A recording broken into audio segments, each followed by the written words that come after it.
Tonight, on a special edition of 2020, Joan Rivers, living for the laughs. You'd watch. I'd watch. Wouldn't you?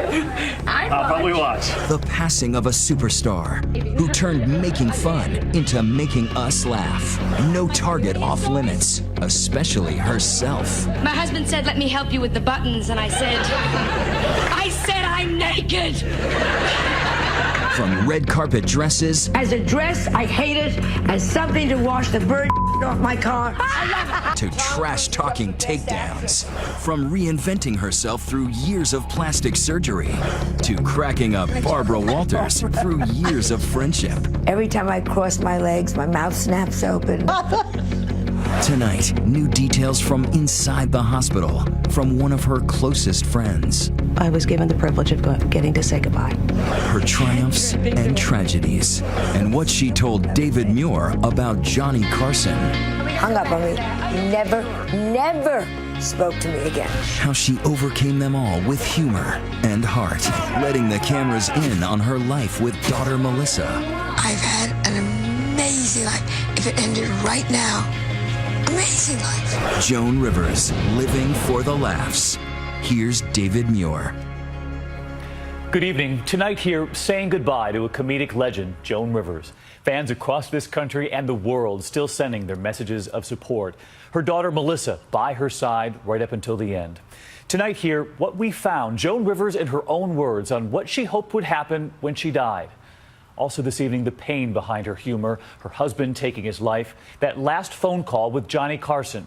And tonight, the investigation into what happened during what was supposed to be a routine procedure, as we look back on Joan Rivers living for the laughs. Tonight, the flowers on the doorstep of the apartment building where Joan Rivers lived here in New York. In Los Angeles, on her star on the Hollywood Walk of Fame. America remembering a legendary comedian now gone.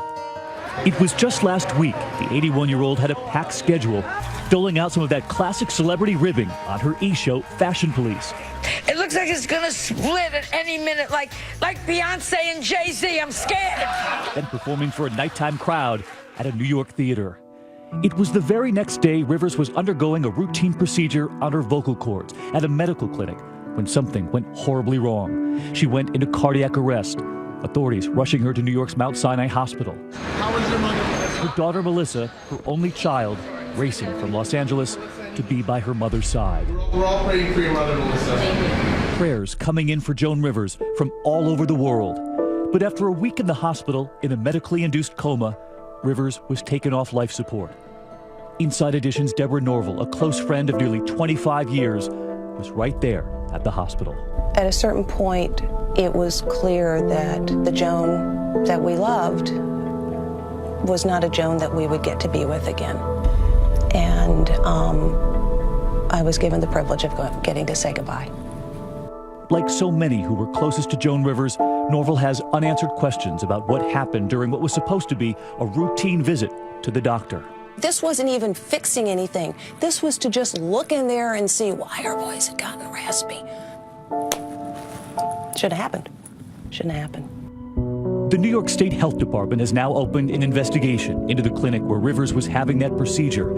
Tonight, a source telling ABC News right now there is no suspicion of wrongdoing. I personally am really grateful to the Health Department of New York for launching an investigation and asking these questions so that there will be answers and so that Joan's family is not in the position of having to wonder or having to drive the process.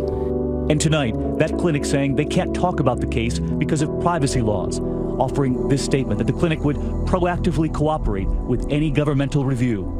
Within moments of that headline that Joan Rivers was gone, a tidal wave of kind words, tweets pouring in from heartbroken fans and the comedians who came after Joan, including Ellen DeGeneres, who said, "Joan Rivers will always be a pioneer. She paved the way for a lot of comedians. I'm very sad she's gone." Tonight here we focus on her life, one filled with pioneering triumph and personal tragedy, all of it fueling her humor. My wedding night said bring along something black and sexy. I took Diana Ross. I don't know it. It was just a few years ago we went to find her, down those stairs at a New York comedy club. Hey, Joan. Yes. Are we bugging you? a career that began nearly 50 years ago when she burst onto The Ed Sullivan Show. Here is little Joan Rivers. Weren't you pregnant on Ed Sullivan? Pregnant and you weren't allowed to say it. Soon we're going to hear the pitter-patter of little feet. And that was breaking ground. That was breaking ground to say pitter-patter of little feet. May I say, Mr. Sullivan, I'm delighted to be here. Hers was a trailblazing journey. On that day, she was also being chronicled by a documentary crew. And there was Joan, joking about her own mortality. They're praying that I'll die during this filming. Wouldn't that be great? Wouldn't that be amazing? They got the last year of Joan Rivers. They would give them such a hook. People would watch. People would watch. That's sick. We were there. I know, but still sick, but very commercial. You'd watch. I'd watch. If only she knew the attention, the outpouring of love she would one day receive. And just listen to what she told me backstage. No matter how big you get, honey, don't forget you always walk through the kitchen. We followed her up those stairs for a show. Behind the door, a packed crowd, half her age. Joan's humor never got old. This is where my career has come to. This. All my other friends are getting Kennedy honors. I'm sitting on a stool that's coming apart. Okay. She also invited us into her sprawling New York City apartment. Photographs, memories everywhere. She took me back to her first days on The Tonight Show, her first big break. A man doesn't want to come home after a hard day at the office and find some wild-looking, sexy wife lying on a carpet saying, "Hiya, Tiger." Yes, he does. He does. Right smack then and there. Changed my life. Weren't you the first and only permanent host? I was the first permanent guest host, man, woman, or child, yeah. And only. And that gig with Johnny Carson would one day lead to an offer to do her own late-night show on another network. And as soon as I got the Fox show, I called Johnny and said, "Johnny, I've got it." And he hung up on me. Never spoke to me again. Her show lasted just 7 months. It was over, and so was her friendship with Carson. And as Joan struggled publicly, her husband was struggling privately. He killed himself in 1987. For years, she would use humor to mask the pain of losing him. My husband left me all the money on the condition I have to visit him every single day. So I had him cremated and sprinkled in Neiman Marcus, and now sometimes I visit him twice a day. You never saw him so much. Never saw him so much. Weekends, holidays, I'm banging on the door. Humor comes with great pain and great anger is really where it comes from. And with my husband, I had both barrels. I'm still furious with him. Son of a They say to me, "Oh, you'll go to heaven, you'll meet Edgar." I'll kill him. After the death of her husband, Joan, a single mother, was completely alone. Hello? And then a call came. A daytime talk show was in the works, and other stars had turned it down. She would soon turn her enormous pain into enormous success, the first of many professional reinventions that Joan would undergo. That year, she was at the Emmys up against Oprah and Donahue. And the winner is, I'm shaking, Joan Rivers. 2 years ago, I couldn't get a job in this business.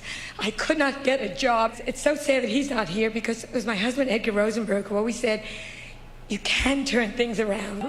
A decade later, she was back again, being discovered by a new generation of fans, this time on the red carpet with her daughter, asking and saying anything. Can we see the ring? Sure.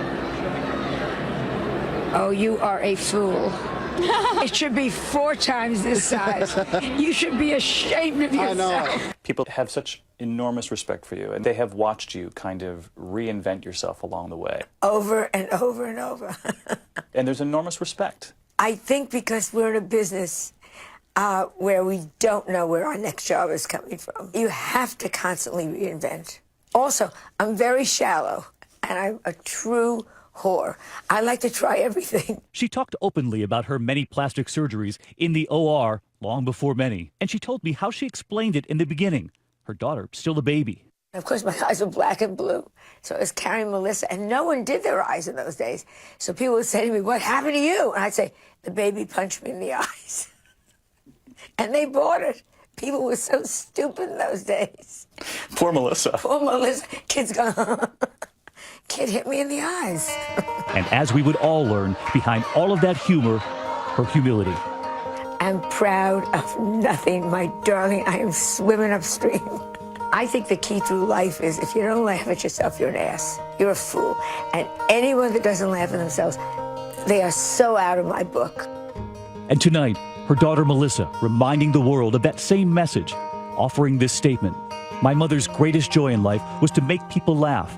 Although that is difficult to do right now, I know her final wish would be that we return to laughing soon. And as we would discover in her memoirs, Rivers herself knew exactly what she wanted when she died.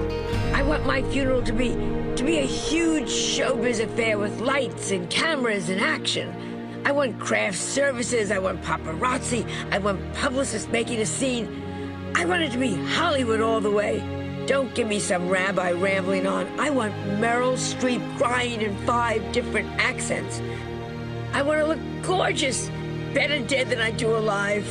I want to be buried in a Valentino gown. I want Harry Winston to make me a toe tag.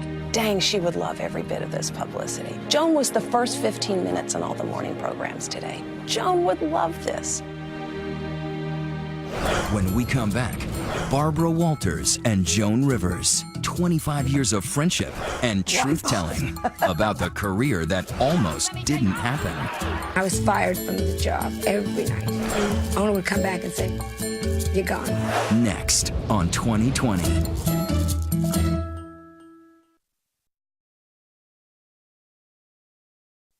Enjoy your bodies now. Out of brassiere, this is how I go to the bathroom. I mean, it is just... I use my left boob now as a stopper in the tub. I mean, yes. Still making us laugh, the humor of Joan Rivers. And as you know, I learned myself here, interviewing Joan Rivers was always unpredictable. She was a dear friend to ABC News, sitting down with honesty, humility, and such candor through the years. But as Barbara Walters often learned over 25 years of friendship, you still did not know what was coming. It seems to me that everybody out here has a name for their house. You have a name for your house? Mortgage Manor. When I interviewed her back in 1982, Joan Rivers was flying high.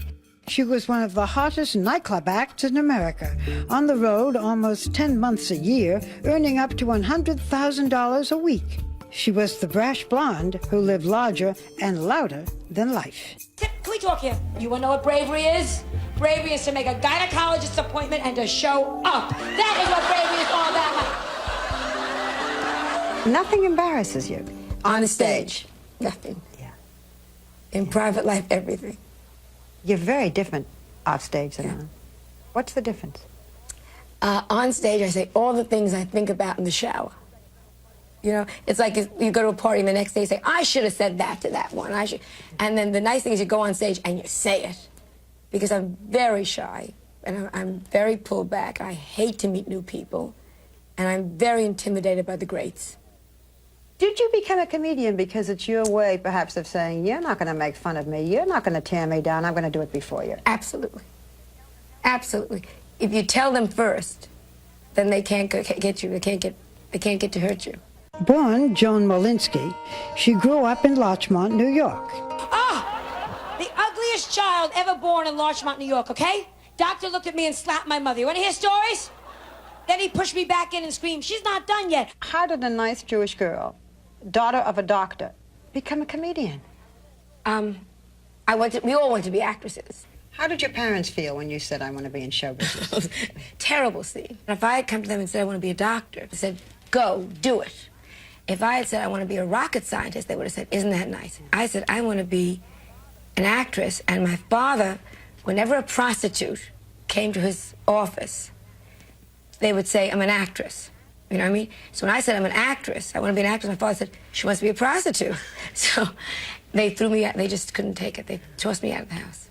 A Phi Beta Kappa graduate of Barnard College, Joan started her career calling herself Pepper January. Comedy with spice. I was singing in strip joints, I'm in love with Mr. Clean. I was doing singing, you know, and they would just go crazy, you know, take it off. And then if I had, it would have been worse. Those early years were lean and hungry days. No stage was too humble for a woman who was cracking the glass ceiling of an all-white male comedy club. What was it like? Oh, Barbara, the worst. It was awful, it was horrendous. And I was fired from the job every night. I would do these shows, one show, and the owner would come back and say, you're gone. Were you that bad? I was performing, and over the loudspeaker, the owner said, "Get her out of here." It was awful. And because of that, I was fired so often that not to this day, up to about 3 years ago, I would leave nothing in the dressing room. I was so superstitious. Because the worst part is to come back the next day when you've been fired and have to pick up all your makeup and explain to all the cleaning people. We now know those years of trawling the seedy nightclub circuit finally paid off. February 17th. I think it meant anything to me. At what time? Exactly. I knew you did. Just a moment did you walk out on the stage. And I had been kicking around in the business for 6 years before that, and told 3 weeks before my agent, "You're too old and you're not funny." And I went on the Carson show as a girl writer. I had been brought to the Carson show 7 times. I had auditioned for them 7 times. And got turned down. 7 times turned down. And I was in the Village and starving, and it was a horrendous period for me. Terribly down, terribly depressed. And I went on the Carson show, and that night, I get very emotional. He said, "You're going to be a star." Look at this, I start to go, I can't even talk about it. And that changed my life. I'm so grateful to him. I tell him all these years later, I still thank him. He changed my whole life. He turned around and said, "You're all wrong. She is funny." What did you do that night? I couldn't believe it. See, I'm crying now. I couldn't believe it. He said, "You're going to be a star." And I looked next to me. Who was he talking to? And my agent said, "From now on," he said, "I guarantee you'll make at least $150 a week for the rest of your life." Wow. And I said that time, wow, because I was getting $6 a night at that point. I interviewed Joan before that bitter break with Johnny Carson. Here's Joan Rivers. Those were the golden years when she had become his most popular stand-in. You do the Johnny Carson show probably more than any other guest host, do you not? I do it a lot. Yeah. You do it, okay. Yet, when there are times when you hear that Johnny may or may not leave the show, and names come up as possible replacements, I don't hear your name. Never. Why? I'm a woman. I'm acerbic. I'm New York, and I'm Jewish. It's okay to guest host, but you couldn't do it all the time? No, no way. No Would way. you want to? In a second, but it'll never happen. I can see why being a woman would do it. Yeah. You know, why New York and Jewish? Again, because there's a certain roughness, there's a certain edge to a New Yorker. And anybody that has a little zap to them turns a lot of people off. And you want to go, "I'm just here to make you laugh." Yeah. It's all a joke, folks. You know. You have worked very hard. You've described yourself sometimes as a turtle. Yeah. My career is very slow. People don't think so. Oh, Barbara, it's little tiny steps. My career is not that you go on a show and you take off. It's been from the beginning, inching up, inching up, inching, and it's still that way. For more years than I can remember, Joan and I shared laughter and friendship, both offstage and on. Her Majesty, Joan Rivers. And no more Botox. No more Botox. Oh, Betty White's bowels move more than my face. I mean, that's it. It's like, there's enough here I could be a skin donor. She often joked with me about being the queen of plastic surgery. Just look at how radically her face changed through the years. What we all love about you is that you do make fun of yourself. What are some of the things you say about Joan Rivers?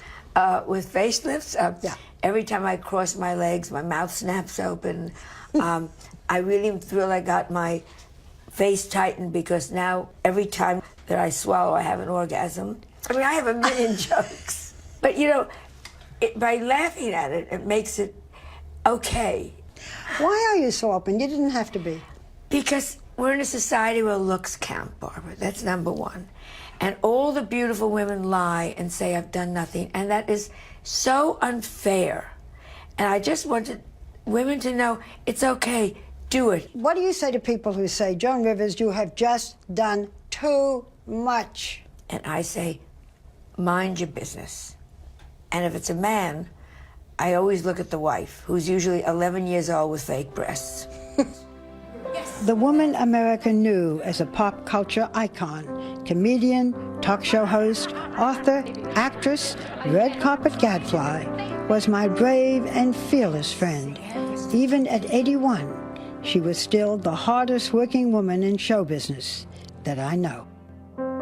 I work very hard for where I am, but I'm also very, very lucky, and I'm very, very grateful. Every night before I walk on stage, I always say, thank you, God, just in case he's listening. When we come back, Joan Rivers on figuring out the chemistry of comedy and how she passed on its DNA to the next generation. And I can still take you, sweetheart, with both hands tied behind my back. Next on Joan Rivers, Living for the Laughs.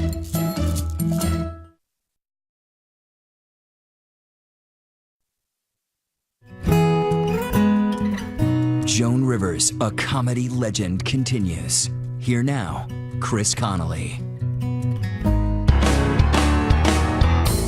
She would not go gentle into any good night. Joan, look this way, sweetie.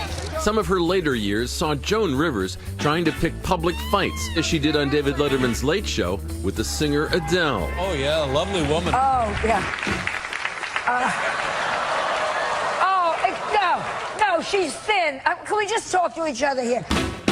Yet this past July, she would walk off a CNN set when interviewer Frederica Whitfield characterized Rivers' critiques as mean. You sell out on stage, even with your fashion critiquing. While it's very mean in some ways, people can't wait to hear what you have to say. Really? It's not mean? Stop it with, and you do this, and you're mean, and you're that. You are not the one to interview a person who does humor. Sorry. Are we serious? Joan Rivers was serious about her professional prerogatives. For her, being a comic gave her the right to ridicule, like her friend Don Rickles. And just as Bob Hope did before her, Rivers kept a career's worth of gags readily accessible on 3x5 index cards, filed by topic in her home office, as the 2010 documentary Joan Rivers, A Piece of Work reveals. Joan was always writing notes, always keeping little scraps of paper in her purse with her jokes, and then it would go into the file cabinet. Why should a woman cook? So her husband can say, my wife makes a delicious cake to some hooker? And you wonder why I'm still working at this age. Through more than 50 years of stand-up, Rivers was a kind of alchemist who began by spinning threads from her own life into comic gold, as she did on the Carol Burnett Show. I'm from Brooklyn, but I haven't been back there for a long time. When I left as a little ugly, flat-chested little girl, and here I am, voila, today. An ugly, flat-chested little woman. In 1967, on one of her career-establishing appearances on The Ed Sullivan Show, a 31-year-old Joan came off anything but aggressive, looking shiny as a penny and sounding like she wouldn't hurt a flea. A girl, you're 30 years old, you're not married, you're an old maid. A man, he's 90 years old, he's not married, he's a catch. It's a whole different thing. At her peak in 1986, on The Tonight Show with Johnny Carson, a revved-up Joan was out on the edge. Oh, grow up! Just starting to take down the famous. Christy Brinkley's a living testament. She's what? You never can look at me and do these, can you? Tell me about her a little bit. She's a living testament. Living testament to that what? Christy Brinkley's a living testament that. Peroxide causes brain damage. While she gleefully pushed the pre-cable envelope on relationships with unsentimental smarts and the candor of a cab driver. Don't you think men really like intelligence more when it comes right down to it? Ah, please. No Caring man person. has ever put his hand up a woman's dress looking for a library card. By the 21st century, she was suns out, guns out on the red carpet, teeing off on award show celebrities with their fashion foibles. It's the first time I've ever seen a woman with a case of blue balls. I mean, it's just like... Ouch? Yet for Rivers, it wasn't about being mean. It was about being funny. She really believed that by insulting someone or taking them to task, she was actually doing them a favor. She actually believed that it was a kind of great compliment, that it meant they were relevant.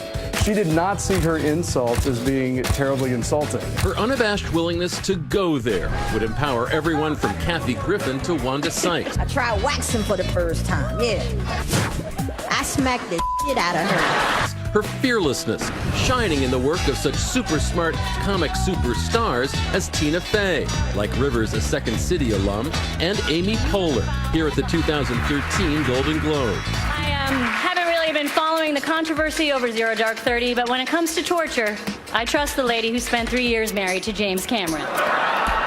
Influenced herself by Phyllis Diller, Rivers weaponized day-to-day domestic front comic riffs into something like social criticism of the rituals of suburban life in New York's Westchester County. I'm from a little town called Larchmont, where if you're not married, if you're a girl, and you're over 21, you're better off dead. It's that simple, you know? A new generation would give Rivers her propers, as Sarah Silverman did on the web series In Bed with Joan. Women run comedy. It's all Tina Fey and Whitney Cummings and Joan Rivers and all those hacks. That's enough. In an old-school showbiz world, dominated by men who flaunted their privilege, Rivers fought for opportunities, battling to be paid what she was worth, hosting her own shows without compromising her viewpoint or her sass. I don't know if any of you saw in the paper, we have been banned in Boston, which I think is wonderful. WXNE, so pick a finger, WXNE. From stand-up to internet snark, if you seek Joan Rivers' influence, just look around and laugh, even if this comedy matriarch never wanted to be seen as a pioneer or a trailblazer. I don't like when the ladies come up and say, oh, you broke barriers for women. You're gonna go, I'm still breaking barriers. That's starting with it. And I can still take you, sweetheart, with both hands tied behind my back. Next, how Joan turned family life into the family business, dealing with the tragedy of her husband's suicide. I'm still furious with him. Son of a, you checked out? Go yourself. And duking it out with Melissa in a movie about themselves, playing themselves. Are you angry about something? I'm angry about a lot of things, okay? Okay. We'll be right back.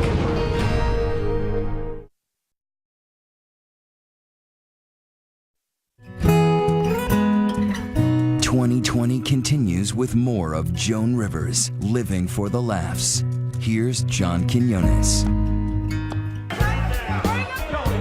Joan Rivers' personal life was so intertwined with her career that to separate the two was to do the impossible. Mom, you look amazing. Melissa, I saw what's going on under my chin. I don't want to be the one the president has to pardon on Thanksgiving. Much of the time, if she wasn't on stage doing stand-up, she was with her 46-year-old daughter, who was often part of her work. Reality TV, competition shows, red carpets, all woven into Joan's personal life. I think people really, really responded to the relationship between the two of them, and they were very codependent on each other. They did all the things that probably mothers and daughters are not supposed to do, but they loved each other so much.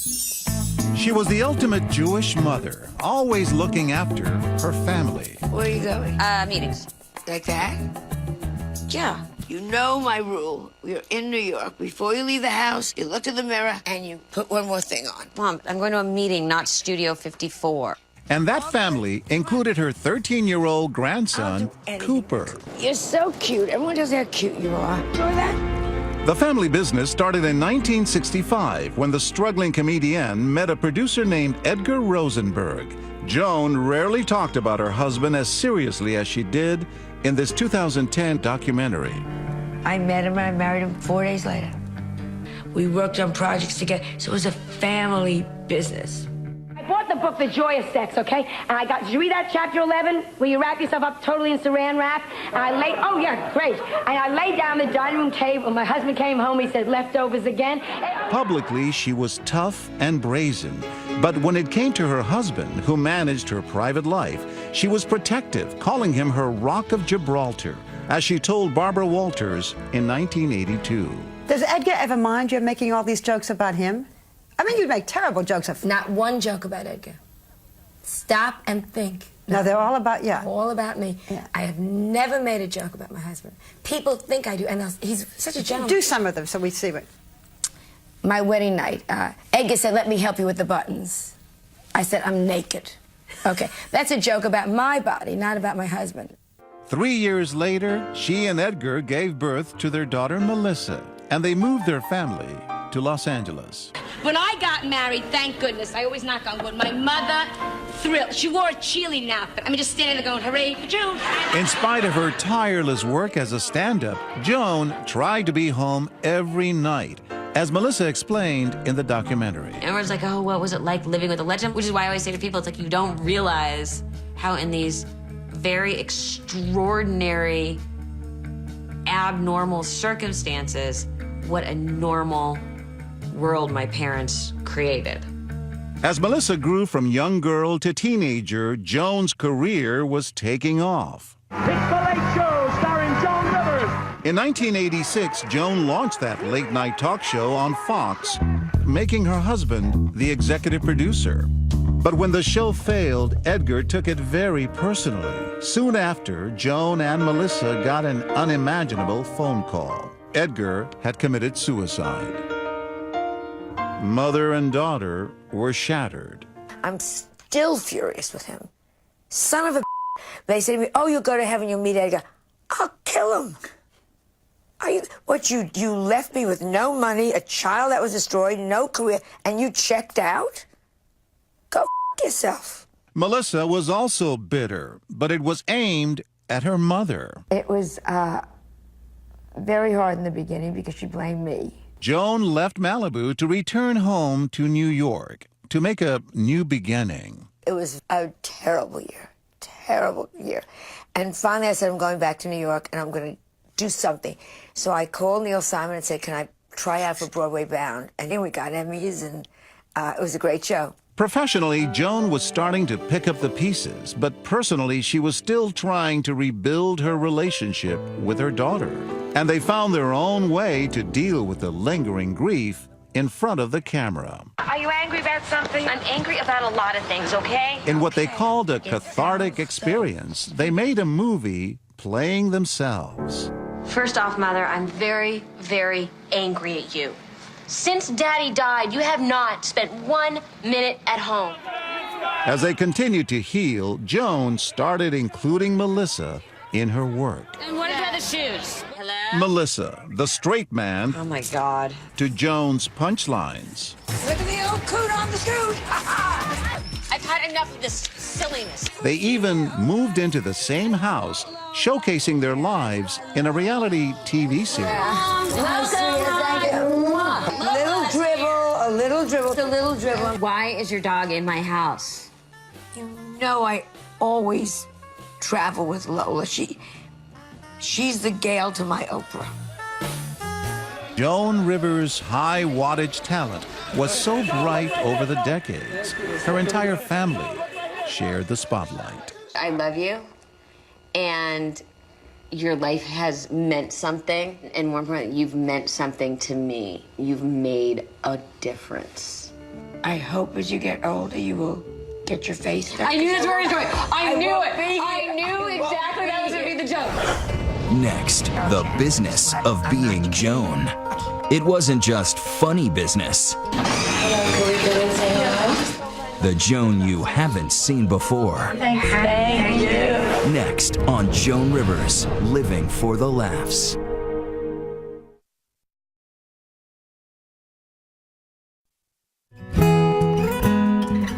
"2020 continues. Once again, John Quinones. Joan Rivers was more than a comedian. She was a brand. A one-woman empire worth an estimated $150 million. Like I'm a racist. Yeah, right. Let me tell you, I don't give a if you're white or black or yellow or green, as long as you can do my hair. It is, oh, yes! At the age of 81, Rivers was still a tireless dynamo. Just last week, covering both the MTV VMA Awards and the Emmys. We'll be back in a jiffy with more looks that are iffy. In one of Rivers' most insightful moments, shown here in the documentary Joan Rivers, A Piece of Work, we see that drive and determination to stay relevant. I'll show you fear. That's fear. If my book ever looked like this, it would mean that nobody wants me, and that everything I ever tried to do in life didn't work. nobody cared, and I've been totally forgotten. She had many stories of, not getting the check when she was a woman performing by herself at a nightclub and coming back the next day and the check wouldn't be there. So I think over time she had to build a smart business, tough skin around her. These were the good years. These were the good years. She was successful as a businesswoman, A, because she was really smart, and B, because she looked for opportunity. She wanted to provide for her family. She wanted to live well. Live well and live large. At home, Joan enjoyed the trappings of success with an opulence usually reserved for Caesar's palace. Have you ever been to a private dinner in someone's home where they have finger bowls? At Joan's house, you get finger bowls. She lived beautifully. She lived elegantly. This business, you have to work hard. We can do anything in this country, but you've got to work for it. Just this summer, she released her 12th book, Diary of a Mad Diva, a top 10 New York Times bestseller. She was a Broadway regular and recorded several well-received records, one of which was nominated for a Grammy.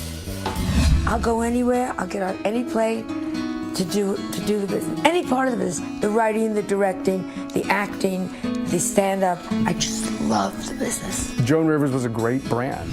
Her business brand extended to cosmetics, fashion, and even a jewelry accessories line that generated $4.5 million in sales annually. It quickly became a favorite on QVC. Love you, mean it. It all came from that instinct that she felt like she was one of our customers. She felt like she knew what that customer wanted and cared about, and she could bring that customer a little joy and a little inspiration. Behind that public persona and brash comedy, a softer side of Rivers, bringing smiles to others in an entirely different way. She was so incredibly generous. With her money. There's a moment in the film where she's writing checks. I mean, stacks of checks. I was a small industry. Most people that work with me, if they have children, I send the children to private schools. Joan competed for God's Love on Celebrity Apprentice in 2009. She ended up winning, and with it, more than $500,000 for her beloved charity. She saved us in some ways during the worst of the recession. The amount of money, number one, that she raised for us, really, we call her an angel. God's love we deliver.